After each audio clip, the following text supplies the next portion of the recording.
parasitic drain is something that even with your key switch in the off position and you close and walk away from your door, it will slowly but surely it will kill your battery.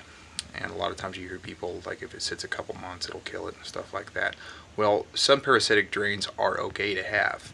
Like some people in life, this is necessary to have to like run your security system, other like programs and stuff. A lot of time parasitic drains are usually built around like modules and stuff like that, like anything electrical. Usually not a solenoid or anything that's usually left on. That's kind of primitive or old school, if that makes any sense. So let's say that you have a battery and it keeps being killed regardless of its age, but you do notice you keep on putting your voltmeter on it and you're noticing that it keeps being killed. And one easy way that you can tell is if you barely touch it like this and it keeps sparking when everything's supposed to be off, like there's no dome lights on, nothing like that.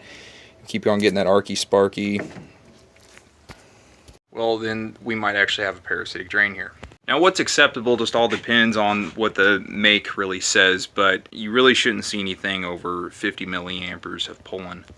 Here we are pushing 50 milliamperes, and assuming you know how to use a multimeter, I put it right there. There's a gazillion videos on YouTube. I'm not going to go through with how to use a multimeter on YouTube, so skipping that. All I did is I just created a loop, and current has to flow through these two leads, and that is telling me how much juice it is pulling.